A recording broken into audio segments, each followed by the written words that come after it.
So as she dey cry, I dey cry with her. True dream with Lady T. Hi everyone, welcome back to this YouTube channel. True Dreams with Lady T is your sister, your friend, is your girl. If this is your first time you just dey get post for YouTube or you dey watch, you never subscribe, please consider to hit the subscribe button, click on the notification bell so you can know anytime I put video for here. Thank you so much for coming around again and God bless you. So this is the part 2 of our story, The Secret Inside That Book. After the doctor check, he come discover say she gets cancer of the breast. So the doctor come tell am say this one e no fit give you any receipt or any paper because not be normal way you take come. Wetin you go do? Follow the normal way, go meet your doctor will give you the receipt, then you go take appointments, then you go do your checkup, then from there you start up with something. So my mom come dey cry. As she dey cry, I dey cry with her. All the family dey shed tears with her because na the only mom wey I know, wey I get. Then she come start her therapy.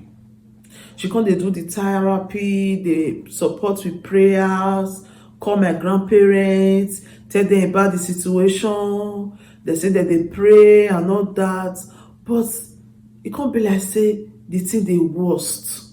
It dey worst from worst to worst, from worst to worst.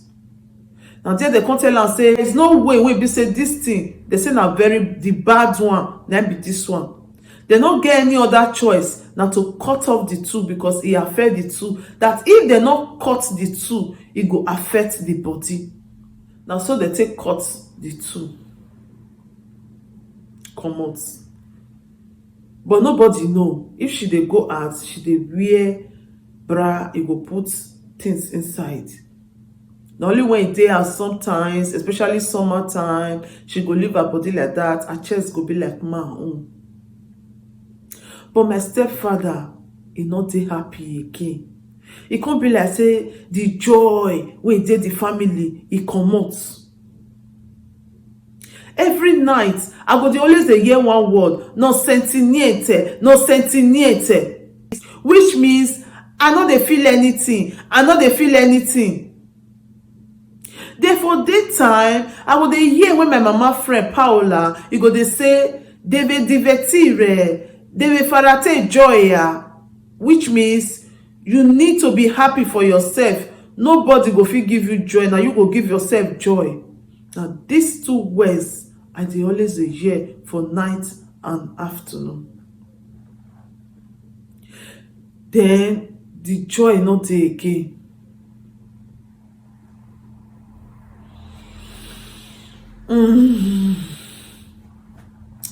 So my stepfather, he can't change totally. My stepfather, when you know the waka kpurukere before, he begin the waka kpurukere. He dey enter house late night. Sometimes he go come, he go don't drink. My mama go dey one place, they cry. So one day, because of the depression, the way the situation be for house, no happiness, everything na paka poko paka, any little thing shout, any little thing quarrel, joy, it vanish comot for the house. Wetin dey inside this book wey my mama leave for ground, na I dey talk so, because she write everything wey happen for inside this book, both the one I know and the one she writes, that they narrate for here. So according to wetin she come write for inside this book, she say one day she come dey frustrated for house. She no know wetin she want to. And e don dey reach time to take carry my brother for school because my brother don start high school, which is he just enter media. Just dey the first year of media, which is secondary school. So e far from our house, not be waiting he go fit come house by himself. My mom need to go carry him because my stepdad don't go work. My mom say as see they go carry my brother, e come reach traffic light. The traffic light come be red. She can't wait. She just did the front line. She can't wait maybe green so that she'll fit pass. As she dey wait maybe green, she begin dey think about her life. The time when e come turn green, the time the traffic light come turn green, she no know again. She still dey there dey think about her life. She no pass. All other cars wey dey her back, not that the cars too much o, because na outskirts of town, so no be just busy road like that, but few cars dey her back. They come dey blow on. Pii! She no even hear say dem dey blow on. She no even see the light say e don be green. She still stand dey think. So those one wey dey back, when dem no fit bear am, dem come maneuver pass am. As dem dey pass am, some even dey curse am sef. Dem waka pass, you know as e dey be now. And so dem waka pass. She dey inside car. Then one black man just say make him waka pass. E be like say e come discover say na black woman na im dey inside that car. Now e come go park for front. E come down for im own car. E come waka come meet my mom. E come say, wetin? This light don already green since everybody don dey blow on, you no hear? E come dey try to give my mom attention so that e go fit see am, because e don see say her eye don dey up. E dey look one place for up. So she come back. Then come dey ask the man say, wetin? That the man come dey tell am say, this thing don show green since. Are you a Nigerian? Are you an African woman from Nigeria? Because the way e see am, then she come pass, come park. She just begin dey cry. She no fit talk anything. Na cry. Now the man come tell am say, okay, make e follow am. Make e drive follow am. Say e house dey nearby for that this thing. Make dem no just dey road dey talk. Make e come e house, because this black man, e dey live for one small house wey dey near bush. Being as say na outskirts of town, so farm full the area, and the house na one be like form of abandoned house. So e dey close to the farm there. So e come say make e follow am. And so my mom take drive follow this man. As they enter, I come carry her enter house. E come say she go drink cafe. I come tell am say e no get cafe, e go do tea for am. She can't. He say he can't give her tea. The black man can't give her tea. She can't drink. Then she can't begin to cry. She just open up, narrate her life to this black man. So this black man can't feel for her. He can't say, now wait till you they pass through be this. He say yes. He say, why your husband not going to understand your situation now? He said, that is it. You know they understand. You know they touch her. You know they do nothing. You know even happy for house, even for the other side. No way. They say no, they feel anything. And meanwhile, my mama supposed to carry my brother from school that moment. So my brother wait. Everybody don't come out. You know see my mom. Thank God, he can't see neighbor wey give her lift. As he reach house, then he can say he no see mama. Then they can say okay, make they call. So e be like say when they come call, the phone can ring for where my mama dey. Then he can say he supposed to carry pikin for school. So now so he can't leave the man. So he said the black man can't tell am say anytime when e be say you need help, come back here. I dey here for you. Or if you know you feel like talking to somebody, come back here. I dey here for you. The woman can say, my mom can't tell her, okay. And so my mom take come out. He can't come house. Then when my stepdad come from work, my brother can't tell my stepdad, say, my mom no quick come carry her for school. And these days, my mom they always dey late to carry her for school. Then we can see cause another quarrel again. So now so the quarrel can continue. Then my mother can begin dey happy again. So anytime when e just be say she just dey lonely, she go just still run go to that black man house when e dey the almost the same area with us. E go drive go there, e go still come out. So she just dey happy. But my stepdad come dey imagine say why my mom go dey happy like this. So my mom no dey ask my stepdad where you go, why you no quick come, why you drink, why you do this. E no dey ask her anything, but e still dey do her duty as a housewife. But she come dey happy. So my stepdad come dey imagine say wetin go make her dey happy, and the way they take dey fight for night, e no dey hear fight for night again. Then my stepdad come begin dey suspect my mom. So one day my stepdad comot in the morning like say e dey go work. That day me dey house, I no go anywhere, because me too I don see dey grow, dey come small small. My stepdad come say e dey go work, e come go work.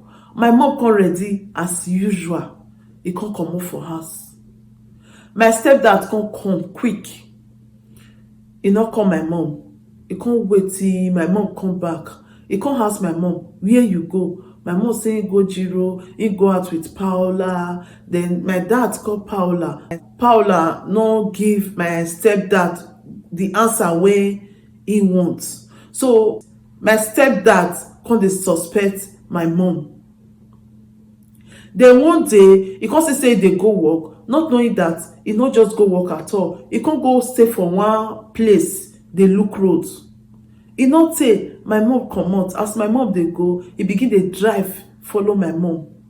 E come drive follow am o. E come see say na one small house, one old house na e enter. As e just enter the house, na so my stepdad, I see say e rush come back. I say, you no go work? E enter inside a room, e be like say e take something, e comot again.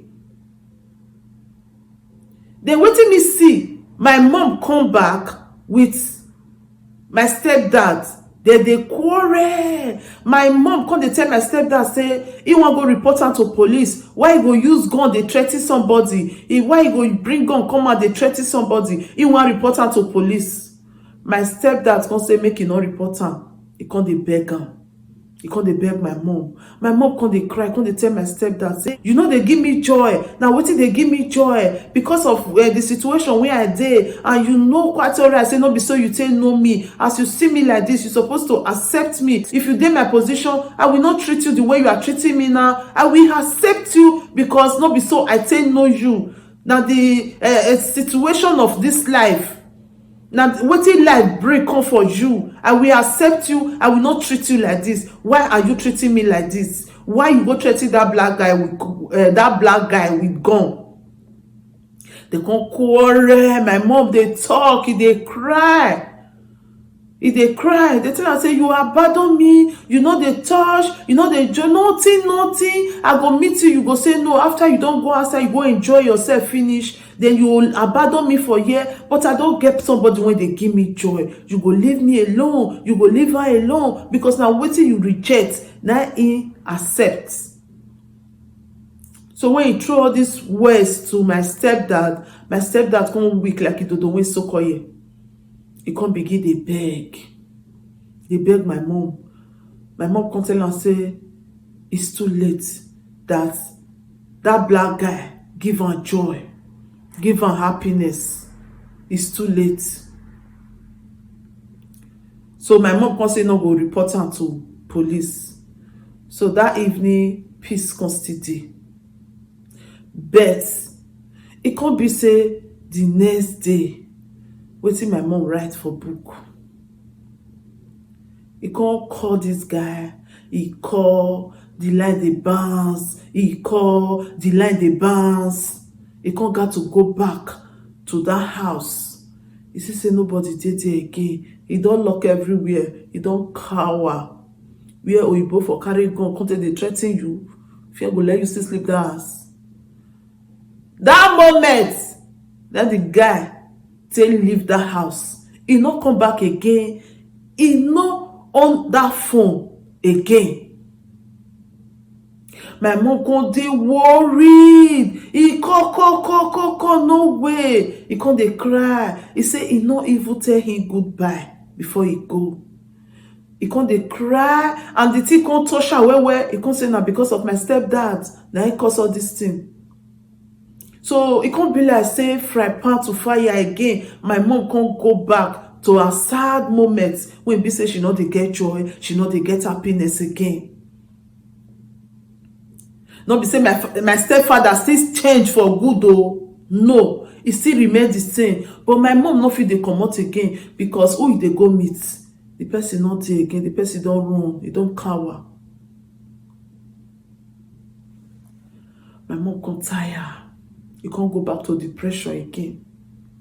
This time around, my mom can't go bar to bar. She can't turn to Odayondiku. She can't they drink, bar to bar, they drink. She know they even fit come bath or they do anything again. Later, she begin dey sick because the drink come too much for her body. She mostly they drink on empty stomach. I go try to dey show my mom love, but my mom no dey look my direction again. She just come dey depressed. Before you know it dey happen, she begin dey sick. Come dey sick seriously. Though that time when my stepfather thought say she dey cheat on her, I quarrel with my mom. I said, why will you cheat on your husband? Why will you do this? And you are not a good mother. You are this, you are that. You are a disgrace. Because people can't know. You know, my stepfather now man will be say, he dey talk. He tell all our neighbors. So our neighbors, these white people, now they gossip pass. All of them begin they do nose, even to us will be the children. We can't even dey shame for our mom say they cheat on our dad. So because of that disgrace, we not even consider happy with my mom. So that can make our situation come worst. We can't dey vex say she disgrace us. We know they feel come outside. Even for school self, there was a time when they say they even laugh my brother for school. If friend use and laugh am for school, say see wetin your mama dey do. So because of that one, me and my brother were not happy with my mom. So now I made our own situation come worst. On the other hand, the children when she they look up to, we fail.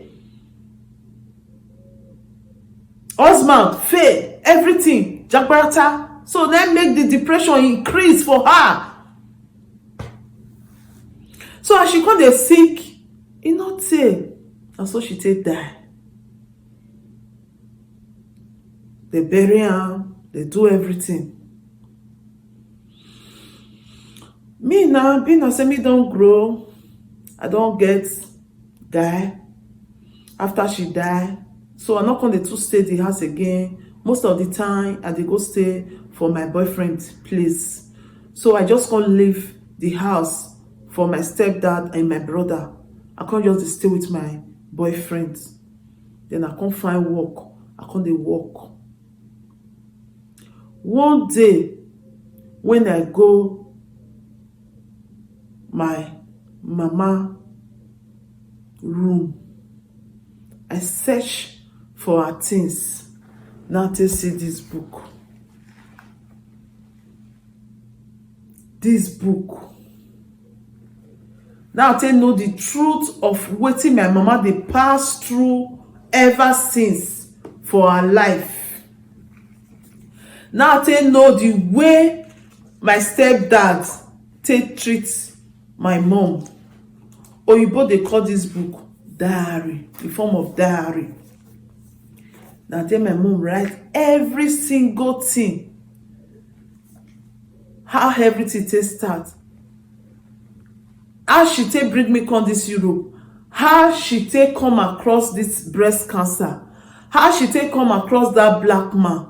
How she take sick. Now when she dey sick, then she write reach. Even when she dey sick, when she still manage write everything with the dates. He write everything for you. When she come dey sick, wetin she come dey write e no correct again, but I try to understand wetin she dey write. And wetin come pay me pass for inside, she address a letter to me for inside here that I'm a woman, that one day I will understand her pains. Now make me bring this story come here, that I am not a woman, I'm a mother of 2 now. I now understand what my mother was going through. As I open this book, the thing touched me. I wish I can turn back the ends of the clock to show my mom more love, to accept her for what she did, to tell her I love her because she just go like that. A woman that loved me so much, that showered me with love, despite that she did not train me, but she was still there for me. I love my mom so much. That's when I found this book. I brought this story to Lady T because I know people will listen to this story, and I know people will learn from this story. That if you know you have a wife, a husband, a relative, a friend that you know has a similar problem because of a health issue, please don't take anybody health issue for granted. Don't take anybody health issue for granted. If you marry your husband and you see say things can't change, it can't be say you can't get health issue, stay with am, show am love. He need you most, because if you abandon am, you will ever live with that guilty conscience in your life. I wish I can turn back the ends of the clock. Or you marry a wife and you see say your wife get the same situation, please stay with her, stay with your husband, stay with your wife. Don't ever abandon them, because if they are gone, that guilty conscience will always be there. Love the way you love from the beginning. Show love to people. Don't ever abandon them. Make them to understand that you love them more until the end. Then you yourself, then your heart will be filled with joy. Supposing I show my mom this kind of love, as she don't go so, I don't think say I for even bring this story come here, or I for even get guilty conscience in my heart. So my lovely people, I beg you, if you marry, please, anything can happen in future. We don't know what the future have for us. Make person not a laugh blind person, because you never cross life finish. Don't go to laugh somebody, because sometimes when you clock 14, you see different things. Some people, you see different issue, different health issue will be coming to them. What if they never think about? Then they take therapy for it. So now my message be this for today, and I pray that somebody out there is in the same situation that is close to you. Please, if you watch this video, share it and use it to show love to other people. Thank you so much for watching. Thank you. God bless you. Please, if you have not subscribed, use this opportunity to hit that red button and click the notification bell so you can know anytime we put video for you. And also click on that like finger. That finger you take click like, up ever for you, backward never. And again, I beg you to please share this video, because it will save his soul. We are not here to say a story. We are here to say a story that will change life, that will save life. Please support this channel. The only way you can support this channel is by sharing this video to all your social network. And as you do that, God will bless you. And as you support this channel, Almighty God will support you in everything that you are doing. I remain your sister, your friend, your pikin, your girl, True Dreams with Lady T. Bye. If there is anything that is bothering you, my friend, please say it so others will learn. Bring it to True Dreams with Lady T, and God will be your strength. Bring it to True Dreams.